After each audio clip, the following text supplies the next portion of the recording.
Good evening, lads. I hope you all are having a lovely, lovely evening here.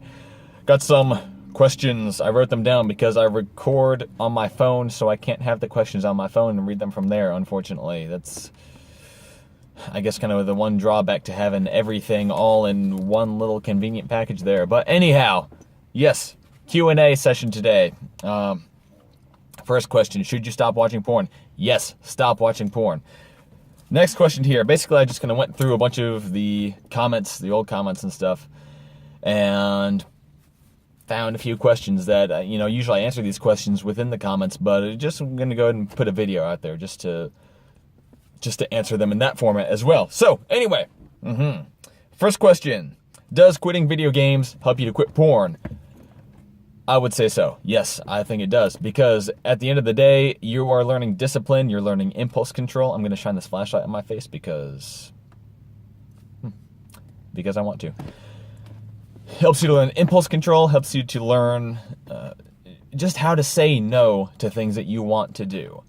Even if you don't really have a concrete reason to. And that's what I talk about with quitting porn. A lot of the time your reasons become unimportant because that temptation is so powerful and so overwhelming that all your reasons just kind of melt away. And so you can't rely on those reasons anymore, or that motivational whatever you were thinking of before that carried you through the first week or two or something like that. You reach these tough points where it comes down to sheer willpower and the ability to say no, no, no. And I think that quitting video games kind of helps you get along that same mind frame there. Now, I personally quit video games, I think, around the same time that I quit porn. And I don't regard video games as being inherently sinful or anything like that. I do think that when they become a lifestyle, when you go from somebody who plays video games to being a gamer, there's a distinction there. I think once it reaches that point, then it is just a horrible misuse of the life that's been entrusted to you.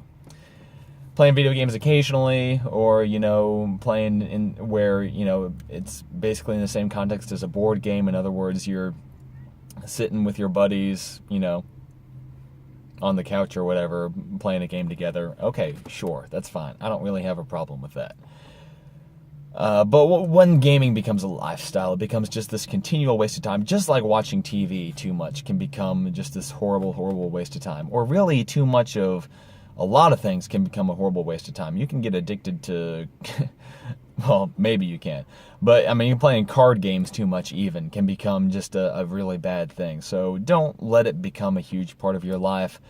And I would say if you want to do even better, just go ahead and quit. Okay, and that will have some carryover to quitting pornography too, because remember, all discipline is discipline. Discipline in one area carries over to another area. So, next question. Is that a hatch? Is my car a Honda Civic hatchback? No. No, it is not. This is a 1993 Buick Century, 3.3 liter V6, 3-speed transmission, which is... I could do with more than 3 speeds, but anyhow, it gets terrible gas mileage. It is very loud. The muffler fell off. It originally belonged to my grandmother. She passed away. My parents inherited it. They did not take care of it. It ended up barely drivable, had all kinds of issues and stuff. I said, hey, can I have that car? Because you guys are not taking care of it, and basically it's going to go to trash anyway. So can I just have it if I fix it up and all that kind of stuff? And it'll be good for me, it'll be good personal development, learning experience for me, and you can be satisfied as parents that I'm making progress in life somehow. But anyway, they said yeah, and so I took it, did a lot of work to it, ended up actually pretty much rebuilding the whole engine, and to just tore everything down all the way up to and including the pistons and all that good stuff. Replaced what needed to be replaced, put it all back together, had no automotive knowledge at this point. So guys, like, for serious, if you want to get started at something, you don't have to necessarily go to school for it or something like that. You don't have to go through all this education and stuff like that. I know we talk about education so much these days, but really the most important thing is just get started. I did not know anything. When I took off that valve cover, I did not know what I was going to find underneath. I had no idea what I was going to see. I'd never seen under a valve cover before, did not know really even how the engine worked. I'm just like, you know what? I've got a Chilton repair manual right here, just a cheap little $20 manual from the parts store. I've got a toolbox, a box of tools that I got for my 13th birthday from my aunt and uncle, which is, by the way, one of the best presents I've ever gotten in my entire life, even though I didn't appreciate it at the time. But yeah, I had a manual, little toolbox, Google and YouTube, and I just got to work. Had no idea how or if I would ever finish it, but I'm like, you know what? I'm going to get started. Just going to get started. And I'm going to do a little bit today, a little bit tomorrow. Ended up taking me a long time to do it because I didn't know anything. I had to figure everything out, and I ran into problems, all kind of problems and hang-ups and all that kind of stuff. But anyway, ended up getting it. It's running good now, about 20,000 miles later. Runs like new, and I still fix stuff on it from time to time. It's older than I am, so it definitely has its problems from time to time. But yeah, that's the story behind that. But anyway, direct answer to the question, no, it is not a Honda Civic hatchback. But it is my baby. So, next question here. When do the benefits of quitting porn kick in? Eventually. Really, it varies. It varies by person. It varies by the particular benefit. I started to notice changes, I think, within the first few weeks, I would say.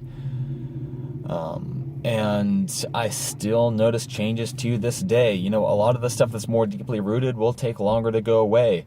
I know that immediately, within the first few weeks or so, I definitely noticed more energy, more focus. I was more confident around other people, all that kind of stuff, which is great. And as time went on, I noticed other effects as well. Became even better and better with people. Started to have better relationships with other people. Started to have a better relationship with God. I began to, what was it? I felt better at work and stuff like that. There's one other thing I was going to say. Man, this was really good. Well, I'll get back to it in a little bit. But, all right. And over time, over long periods of time, porn-induced fetishes, because I had a lot of those. I was into some nasty, really, really bad stuff. Because when you get addicted to pornography, once you start, swimming in that ocean, you find more and more and more stuff, and your body begins to crave not only pornography itself, but the variety of pornography, having something new, having something different. And so you get into all these weird fetishes and stuff that just aren't you. They're not a part of your normal, natural sexuality. And I was into a bunch of stuff that I despised, that I loathe. And a lot of those take a very long time to go away. And right now, kind of the last of those that have just, I don't entertain them or think about them, anything like that anymore. But even now, it feels like the last of those are finally being, ripped out of my mind and being done away with for good, which is awesome. And I really look forward to that. But yeah, lots of benefits, and it covers a long period of time. I still experience new and better benefits, fuller benefits to this day. The longer time goes on, the longer you're off porn, the better it's going to get. That's my experience, at least. So, next question. Where to find accountability partners? A lot of people have difficulty finding accountability partners for various reasons. A lot of people don't like to talk about this subject, which is unfortunate. But I would say best place is church. Get with guys at the church and talk about this stuff. Doesn't always work for everyone. Sometimes you cannot find a single person who is willing to talk about this. And if that's the case, then hey, branch out, go online, My first accountability group was actually a thread on the politically incorrect board on 4chan, of all places, because they decided to do a Nofap September dealio, and I was like, you know what? I'm in. That was back in 2014. And we were each other's accountability there through that thread. Later, I moved on to the Christian board on 8chan. I ended up getting accountability partners in real life, on Twitter, on Kick, various places.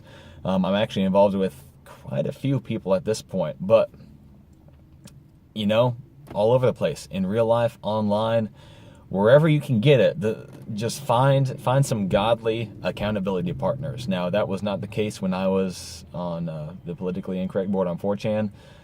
Some godly people there, some not so much. It was just kind of, the focus was, hey, quitting porn. It wasn't so much on Christianity or godly masculinity like I focus on now. But hey, there's people everywhere looking for accountability partners who want to be your accountability partner. Even people who watch this channel, who post comments and stuff, want accountability partners. We had a few people comment on a video in November asking for accountability partners. I kind of told them to ask for accountability partners, but anyway, they were asking for accountability partners. So yeah, all over the place. Look around. I'll go ahead and put a link to that video in case you want to try and get in touch with some of the people there. So look in the description for that. But anyway, yes, everywhere.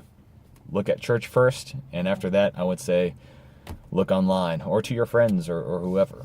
So lots of places out there to look. Next question is, how do you hold each other accountable? Obviously everyone is different, but I do have a few particulars about this that I'm really big on. I really believe in these wholeheartedly.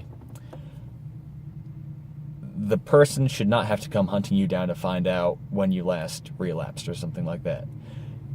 Anytime you fail, you should always report in immediately saying so. Other than that, I would say every week, every few weeks, it depends. If you're going good, if you're doing good and you're not having, if you're not relapsing or anything like that, then yeah, sure, every once in a while. If you are seriously struggling, if I'm going through a serious struggle, if I'm having to fight really hard, if I'm getting urges and stuff like that, then I'll talk to one of my accountability groups about that. But yeah, I would say anytime you fail and anytime you're having serious urges and temptations, definitely report in at those times. Other than that, every once in a while. You can keep track of each other anyway. There's software. I've never used software, but there's software. Facebook groups, Kick groups, Twitter groups, all kinds of stuff. So yeah, use whatever works. Texting, Snapchat, who cares? Next, this was on the video about Christian music, what kind of music you should listen to. I like to listen to stuff that is not only musically good, but is spiritually, ethically good. So that rules out a lot of music. There's actually not a whole lot of different stuff that I listen to. It's mostly Christian music. Now, a lot of that's Christian metal and stuff like that. So listen to stuff that's going to reinforce the ideals that you want to live out in your life. That's what I would say. That's the one rule that I would say. Listen to stuff that doesn't contradict how you're trying to live, because it does get into your head. You may not be specifically listening for the lyrics or agreeing with the lyrics, but it does get into your head, okay? Don't constantly just intentionally expose yourself to enemy propaganda, we'll call it.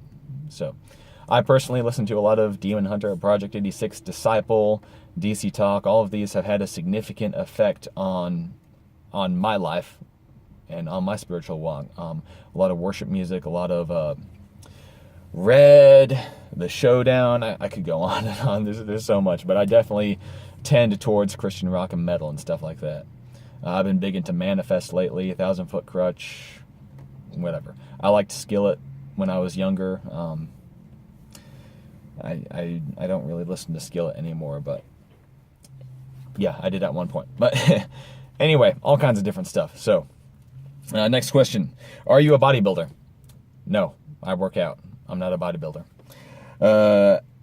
I don't even know how that question gets asked. I'm not massive or anything. I'm in shape, but I consider myself what should be the average. Anyhow, yeah. How to pronounce Brohoshaphat? Brohoshaphat. You can pronounce it however you want. Brohoshaphat, Harambe, if you like. I answer to all of that. So, is masturbation sinful? I don't know. I honestly do not know. 99% of the time, yes, absolutely, because it's accompanied by lust. at least 99% of the time. And lust is a sin. So whether you're looking at porn, or whether you're looking at totally not porn, or whether you're thinking lustful thoughts, it is lust, and lust is sinful. So if you cannot masturbate without lusting, which most guys can't, then yes, masturbation is a sin for you, because it always entails lust. If you somehow can masturbate without lust, then that brings me back to, I don't know. The Bible doesn't specifically talk about it. So, I don't know. I'm sorry. I wish I could give you a better answer, but that's all I've got. I can only tell you my own experiences and what the Bible says. Now, I personally have decided to quit pornography and masturbation both, because for a long time I tried to quit pornography without quitting masturbation, and it didn't work out. It never worked out for me. And plus the whole accompanied by lust thing too. So, two reasons that I decided to quit masturbation as well. Do I recommend that decision to other people? I don't regret making that decision, so take that for what it's worth. Definitely do recommend quitting at least for several months to help you, kind of reset your sexuality if you've been exposed to a lot of nasty stuff. If you've been into a lot of porn-induced fetishes and nasty stuff like that, then yes, I do recommend it at least temporarily for several months to help you get out of that. And that's the normal, Nofap reboot that you hear about all the time. So, yes, that's the best answer I can give on that. Accountability software. I don't use it, never have used it.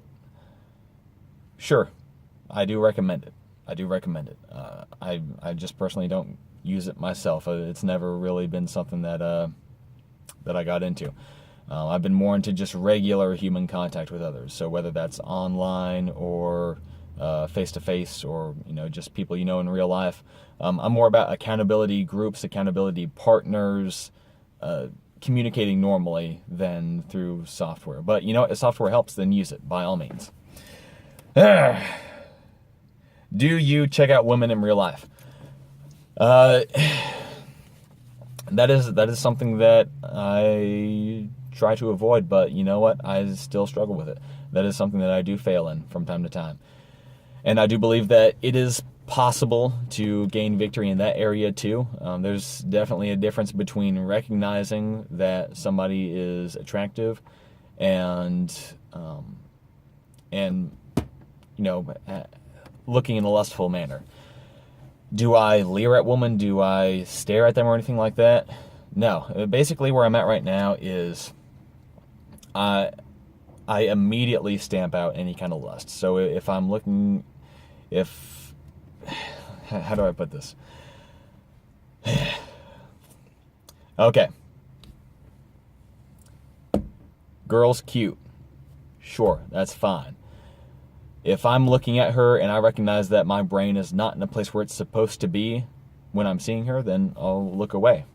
And I'm getting a lot better at controlling those thoughts, at controlling my attitude when looking at people.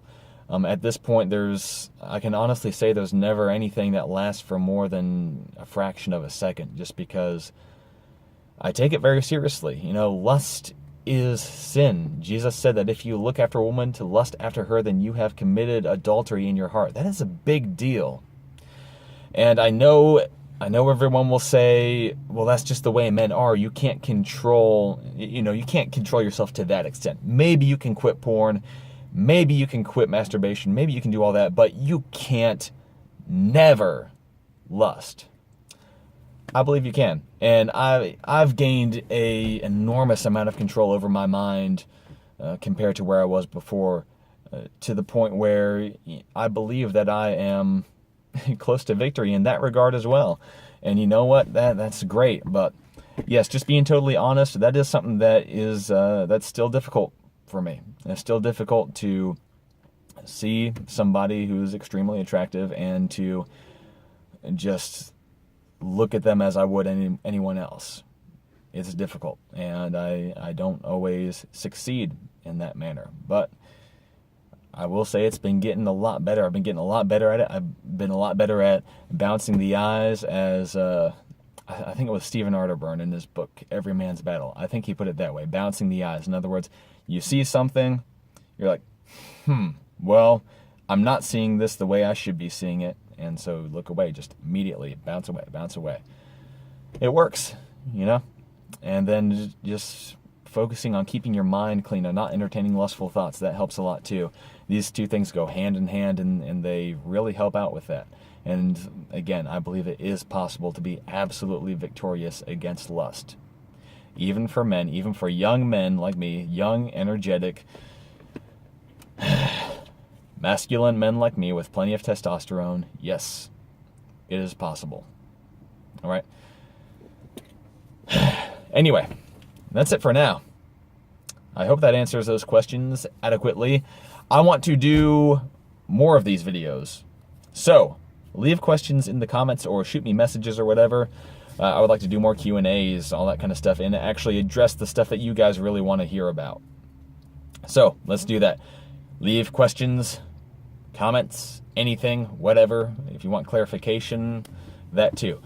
But that's it for now. Y'all have a lovely day. God bless you guys. Take it easy, but not too easy. Subscribe to this here channel to keep up with all this good stuff in the future, because there's going to be plenty of good stuff in the future. I'll talk to y'all later. God bless you guys. Pray for me. Pray for each other. Stop watching porn, and I will talk to you soon.